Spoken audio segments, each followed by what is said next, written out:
নমস্কার বন্ধুরা, তোমাদের পছন্দের ধারাবাহিক শুভ বিবাহের আজকের পর্বের রিভিউ নিয়ে বাংলা সিরিয়াল সমাচার তোমাদের সামনে চলে এসেছে। আজকের পর্বের রিভিউতে সুধাকে নিয়ে তো যথেষ্ট সন্দেহজনক প্রশ্ন উঠছে যে এই সুধা না এই রুক্মিণী। সার্থক বলছে, সত্যি এই এতদিন ধরে সুধা সেজেছিল, আমি সুধাকে এত কাছ থেকে চিনি তাও আমি চিনতে পারলাম না, স্ট্রেঞ্জ, এভাবে বলছে। তখন সুধার শাশুড়ি মা মানে তেজের মা বলছে, তাহলে এই মেয়েটা সুধা নয়, রুক্মিণী, আমাদেরকে তাহলে এতদিন ধরে ঠকালো তেজ, এসব কি শুনছি, এভাবে বলছে। মানে তেজের মা কিন্তু আবার অবিশ্বাসের দিকেই যাচ্ছে। সুধা কিন্তু চুপচাপ দাঁড়িয়ে আছে। মেচকা বলছে, লোভ লোভ, লোভে পড়ে এমনটা করেছে, এই বাড়িটা হাতিয়ে নেওয়ার লোভ। মেচকা বলছে, এই মেয়েটাকে যে তোমরা নাতনি নাতনি করে লাফাচ্ছিলে, না জানি কার না কার বাচ্চা, এইভাবে বলছে। তখন সুধা কিন্তু রেগে যায়, একদম খবরদার, একদম আমার মেয়ে সম্পর্কে উল্টোপাল্টা কথা বলবেন না। 5 বছর আগে আপনাদের কাছ থেকে অনেক কিছু শুনেছি, আর ওইসব শুনবো না, একদম চুপ করে থাকবেন। আপনাদের এটা মনে হচ্ছে তো যে আমি সুধা নই আর প্রপার্টির লোভে এখানে পড়ে আছি, তাহলে আমি এক্ষুনি এই মুহূর্তে এই বাড়ি থেকে চলে যাব। সুধা বলছে, তার জন্য কাউকে কিছু প্রমাণ দেওয়ার কোনো প্রয়োজন আমি বোধ করি না। তেজ কিন্তু সুধার দিকে তাকিয়ে আছে। জোসনা তখন দৌড়ে আসে, দাঁড়াও সুধা, কাউকে প্রমাণ দেওয়ার কোনো দরকার নেই তো, তুমি তো আমাদের সুধা। আমি জানি, তরিতা জানে, ঠাম্মি জানে, আমরা সবাই জানি তুমি আমাদের সুধা। সুধা বলছে, কিন্তু দিদি কেউ তো এটা মানতে পারেনি। তাছাড়া আমি এই বাড়িতে ছিলাম, ওই স্টে অর্ডারটা বেরোচ্ছিল না শুধুমাত্র সেই কারণেই। এখন তো স্টে অর্ডার এই বাড়ির হবু বউ নিয়ে চলে এসছে, তো সুতরাং আমার এখানে থাকার কোনো প্রয়োজন বোধ আমি করি না। শিখা বলছে, এক্স্যাক্টলি, আমার মনে হয় না আপনার এখানে থাকার আর কোনো প্রয়োজন মানে পড়বে। যদি আপনি এই পরিবারের কোনো উপকার না করতেন, হয়তো পুলিশ ডেকে আপনাকে ঘাড় ধাক্কা দিয়ে বের করে দেওয়া হতো, কিন্তু আপনি তো সেটা করেননি। তো আপনি তো অনেক উপকারই করেছেন, সেই জন্য সসম্মানে আপনাকে বলা হচ্ছে আপনি এই বাড়ি ছেড়ে চলে যান, লাগেজপত্র সবকিছু প্যাক করে নিন। তরি বলছে, না পচা আন্টি, আমরা কোথাও যাব না, কারণ বড় ঠাম্মি বলেছে যে এটা আমাদের বাড়ি। তখন সুধা বলছে, না তরি, জেদ করে না, চলো, এই বলে চলে যাচ্ছে। তখন কিন্তু ঠাম্মি নেমে আসে। আগে কিন্তু জোছনা আবারও দৌড়ে যায় যে, তুই কেন করছিস এরকম? তেজকে বলছে, তুই ভুলে গেছিস যে সুধা আমাদের জন্য কি কি করেছে? তুই সবকিছু ভুলে গেছিস আর ওই রাক্ষসীটার কথা বিশ্বাস করছিস? তেজ কিন্তু তাও চুপ করে আছে। সুধা মনে মনে বলছে, আমি আর সেই 5 বছর আগে দুর্বল সুধাময়ী নই, তাই এই সুধা তোমাকে কোনো কৈফিয়ত দেওয়ার প্রয়োজন বোধ করে না, তেজ, এমনটা বলছে। আর তেজ কিন্তু মানে সেই বিস্কিটের স্বাদ, সুধার সাথে সবকিছু মানে সব জিনিস মিলে যাওয়া, এই সব কিছু দ্বন্দ্বে পুরো পড়ে আছে যে এসব কি হচ্ছে, ও সুধা না রুক্মিণী, মানে ও কিছুতেই বুঝে উঠতে পারছে না। ঠাম্মি বলছে, সুধা কোথাও যাবে না। তখন তো ইমনরা বলছে যে ও তো রুক্মিণী, প্রমাণ তো হয়ে গেছে কাগজে কলমে। তখন ঠাম্মি বলছে, আমি ওইসব কাগজ কলম মানি না, একটা কাগজ কলম কখনোই একজনের পরিচয়কে বদলে দিতে পারে না। তাছাড়া গজানন স্বয়ং আমাকে এটা বুঝিয়েছেন যে এই আমাদের সুধা, আমার ঘরের লক্ষ্মী, সুধাময়ী, আর ও আমাদের ব্যবসা, আমাদের পরিবারকে বাঁচানোর জন্য অনেক কিছু করেছে, আর ওর পক্ষে এটা সম্ভব, ও ছাড়া আর কেউ এটা করতে পারতো না।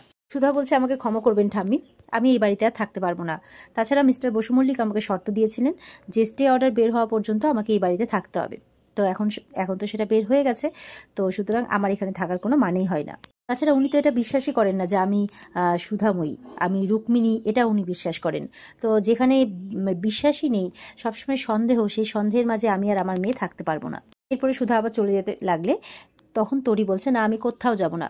বলছে, বাবা তুমি বলো না, তুমি মাম্মামকে না বললে মাম্মাম যে শুনবে না, তুমি বলো না, আমি এখান থেকে কোথাও যাব না। করে সুধা যখন জোর করে তরিকে নিয়ে যাচ্ছে, তখন তেজ এসে সুধার হাতটা ধরে নেয় আর বলছে, দাঁড়াও। তখন তো সবাই অবাক হয়ে যায়, সুধাও তাকিয়ে আছে তেজের দিকে। তরির মুখে তো খুব হাসি যে বাবা তার মাম্মামকে আটকে নিয়েছে। তেজ বলছে, তরি, এই বাড়িটা তোমাদেরই, তোমরা এই বাড়িতেই থাকবে, কোথাও যাবে না, তুমি আর তোমার মাম্মাম এখানে সবার সাথেই থাকবে। এটা শুনে তরি কিন্তু তার বাবাকে জড়িয়ে ধরে। সুধা তো চুপ করে থাকে। তখন তেজের মা বলছে ঠাম্মিকে, আমি জানতাম মা যে তেজ ঠিক সুধাকে আটকে নেবে। প্রীতম মনে মনে বলছে, আমি জানি না আপনি মন থেকে মেনে নিয়ে এই সিদ্ধান্তটা নিলেন কিনা ওদেরকে এখানে রাখার, কিন্তু আমার এটুকুটা পুরো বিশ্বাস আছে যে তরির সাথে থাকতে থাকতে আপনার মনে সেই টান, সেই বিশ্বাস ঠিক ফিরে আসবে। তো সার্থকরা বুঝতে পারছে না ব্যাপারটা কি হচ্ছে, ও তো সুধা নয়, ও তো রুক্মিণী, প্রমাণও হয়ে গেছে, তাহলে তেজ করতে কি চাইছে? ইশিকা বলছে যে, তোমার কি মাথা খারাপ হয়ে গেছে তেজ? সবকিছু প্রমাণ হওয়ার পরেও তুমি ওকে এই বাড়িতে রেখে দিতে চাইছো? বেশ, তুমি যখন পারবে না তখন আমি ওকে ঘাড় ধাক্কা দিয়ে এই বাড়ি থেকে বের করে দেবো। এই বলে এগিয়ে যাচ্ছে। তখন জোসনা আসে সামনেখানে, বলছে, তুমি কি বাড়ির সর্দারনি হয়েছো নাকি? তোমাকে কে রাইট দিয়েছে সুধার সাথে এরকম ব্যবহার করার? তুমি কে? হ্যাঁ, ভুলে যেও না, তুমি কিন্তু শুধুমাত্র এই কোম্পানির একটা ফেস। হ্যাঁ, তাও কতদিন থাকবে এর কোনো ঠিক নেই, কারণ সুধা ফিরে এসেছে। তো তোমার সাথে কিন্তু আমাদের কোনো ব্যক্তিগত সম্পর্ক নেই, তাই দয়া করে আমাদের পরিবারের মাঝখানে ঢুকতে যাবে না। তেজের মা বলছে, কেন তুই ওর সাথে ওরকম ভাবে কথা বলছিস জোসনা? বলে, কেন বলবো না, আর ওই যে এতক্ষণ ধরে বাজে বাজে কথা বলছে তার বেলা তোমরা তো ওকে কোনো কিছু বলছো না। তাছাড়া ও এ বাড়ির কেউ নয়, সুধা এই বাড়িতে ফিরে এসেছে, সুতরাং ও যাতে আমাদের পরিবারের মাঝখানে না ঢোকে, এমনটাই বলছে জ্যোৎস্না। তরিতা বলছে তোমার সাহায্যের আমাদের কোনো প্রয়োজন নেই ইশিকা, তোমার এই আনা স্টে অর্ডারটা নিছকই একটা কাগজের টুকরো মাত্র, সেটার আমাদের কোনো প্রয়োজন নেই, আমাদের সুধা তো ফিরে এসেছে, আর আমাদের আর কাউকে প্রয়োজন নেই, এমন করে বলছে। আম্মি বলছে যে যাই করো না কেন, যতই জালিয়াতি করো না কেন, এই বাড়ির সম্পত্তি আমার সুধা মায়ের আর তার মেয়ে তরির নামেই থাকবে, কেউ ওর সঙ্গে কোনো কিচ্ছু করতে পারবে না। ইশিকা বলছে তেজ সবাই ভুল করছে, তুমি প্লিজ বোঝাও। তেজ বলছে আমি অলরেডি আমার কথা বলে দিয়েছি, তুমি তোমার এই মাতব্বরিগুলো ফলানো বন্ধ করো, সব ব্যাপারে তুমি ঢোকাটা বন্ধ করো। ইশিকা বলছে ও আচ্ছা, রুক্মিণী তাহলে সাকসেসফুল তোমার ব্রেন ওয়াশ করতে। তেজ বলছে আমার ব্রেনকে ওয়াশ করেনি, আমি শুধু ওর ফেস নয়, আমি ওর কাজকর্ম, ওর হাতের বিস্কিটের স্বাদ, এই সমস্ত কিছু দেখেই বলছি যে ওই আমার সুধা। উনি যেভাবে নিঃস্বার্থভাবে আমার পরিবারের পাশে দাঁড়িয়েছেন, এটা আমার সুধা ছাড়া আর কেউই করতে পারে না। সুধা এবার তেজকে বলছে আপনি তো এটা মেনে নিতে পারেননি যে আমি সুধা, তাহলে কি সার্থকদের সামনে শুধুমাত্র অভিনয়টা চালিয়ে যাওয়ার জন্য আপনি এটা বলছেন? কিন্তু কেন? তেজ কিন্তু কিছু বলছে না, মনে মনে ভাবছে যে আমি খুব দ্বন্দ্বের মধ্যে আছি, আমার মন বলছে তুমি আমার সুধা, কিন্তু আমার মাথা বলছে যে অনেক কিছু ঘুরছে তার মাথার মধ্যে, সে সিদ্ধান্ত নিতে পারছে না, এইভাবে মনে মনে ভাবছে। সুধা বলছে কি হলো, কিছু বলছেন না যে? তেজ বলছে আমি আপনাকে বলেছিলাম যে স্টে অর্ডারটা পাওয়া পর্যন্ত আপনি এই বাড়িতে থাকবেন, তার সাথে এটাও বলেছিলাম আমার যতদিন ইচ্ছে আপনি এই বাড়িতে থাকবেন, তো আমার ইচ্ছে আপনি এখন এখান থেকে যাবেন না, কারণ আমার কোম্পানির আপনাকে প্রয়োজন, আর সুতরাং আপনি এখান থেকে কোথাও যেতে পারবেন না, এমন করে বলছে। সুধা বলছে আপনার বান্ধবী তো আটকাচ্ছে, আপনার বান্ধবী তো চায় না আমি এখানে থাকি। তখন তেজ বলছে আই ডোন্ট কেয়ার, তেজ বসু মল্লিক সবসময় নিজের মর্জির মালিক, নিজের মর্জিতেই চলে, যেটা চাই সেটাই করি, by hook or by crook, এইভাবে বলছে আর কি। তেজ কিন্তু সুধাকে সুধা নামেই ডেকে ওঠে। তখন সুধা বলছে কি বললেন আপনি? সুধা মনে মনে বলছে আমি জানি যে আপনার মনে একটা দ্বন্দ্ব চলছে যে আমি সুধা না আমি রুক্মিণী, আমি বুঝতে পারছি। এদিকে তরি বলছে দেখো বড় ঠাম্মি, বাবা মায়ের কেমন মিল হচ্ছে। জ্যোৎস্না বলছে ইশিকাকে যে দেখছো স্বামী স্ত্রীর মধ্যে কেমন মিল, তুমি ওদের মধ্যে একদম ঢুকবে না। তরিতা বলছে স্বামী স্ত্রীর অভিমানের মধ্যে তুমি ঢুকো না, ওদেরকে একটু একলা ছেড়ে দাও। তেজ বলছে উনি সুধা না উনি রুক্মিণী, এই ব্যাপারে আর কেউ কোনো কথা বলবে না, আমি কারোর কাছ থেকে কোনো কথা শুনতে চাই না।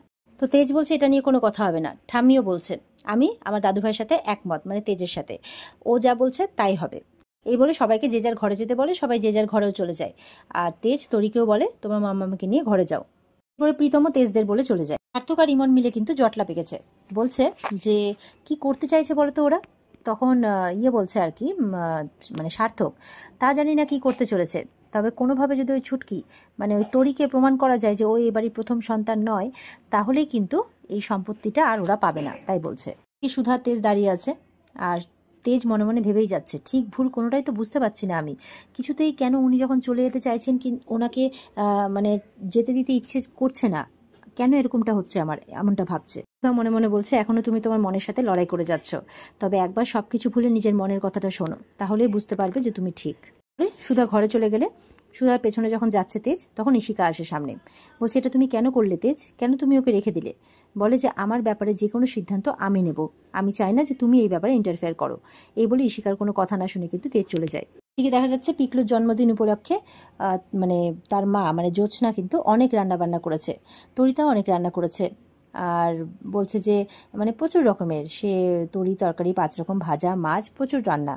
তো তেজের মা, তেজের মেজমা সবাই দাঁড়িয়ে আছে, তারা কিন্তু জ্যোৎস্নার এই অবস্থাটা দেখে মোটেও খুশি নন, কারণ প্রত্যেক বছর নাকি এই দিনটাতে অনেক রান্নাবান্না করে, হাসি খুশিভাবে নাকি কাটায়, কিন্তু যার জন্য কাটায় সে তো নেই, কিন্তু ও সেটা বুঝতে পারে না, ও এখনও আশা করে আছে যে সে ফিরে আসবে।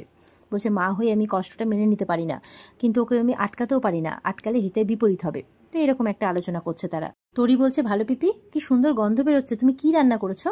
তখন বলছে আজকে তো আমি পায়েস বানিয়েছি, আরো অনেক কিছু রান্না করেছি, কারণ আজকে আমার পিকলুর জন্মদিন। তরি বলছে ও আজকে পিকলু দাদার জন্মদিন, তাহলে বার্থডে পার্টি হবে না? আর বাড়িতে বেলুন লাগানো হয়নি কেন? আর পিকলু দাদা কোথায়? তাই বলছে। এদিকে দেখা যাচ্ছে অনাথ আশ্রমে একটি বাচ্চা ছেলের জন্মদিন পালন করা হচ্ছে ধুমধাম করে, বেলুন টেলুন সাজানো হয়েছে, কেক আনা হয়েছে। তো বাকি বাচ্চারা জিজ্ঞাসা করছে আচ্ছা আমাদের জন্মদিনটা কিভাবে বোঝা যায়, কিভাবে, কারণ আমাদের তো কেউ নেই। তখন ওখানে যারা মহিলারা দেখাশোনা করে তারা বলছে এই আশ্রমে যে জবে আসে সেই দিনটাকেই তার জন্মদিন হিসেবে ধরে নেওয়া হয়। তো ওখানে যে বাচ্চাটি জন্মদিন পালন করা হচ্ছে তাকে পোলো বলে ডাকা হচ্ছে, বলছে পোলো আজকের দিনে আমাদের এই অনাথ আশ্রমে এসেছিল, তাই জন্য আজকে ওর জন্মদিন, এই বলে খুব আনন্দ করছে ওকে নিয়ে। আর বাচ্চাটাকে দেখে মনে হচ্ছে বাচ্চাটা খুব শান্তশিষ্ট, কোনো ভালো পরিবারের কোনো একটা ছেলে, একদম শান্তশিষ্ট নম্র একটা ছেলে, সেরকমভাবে কোনো কথাও বলে না।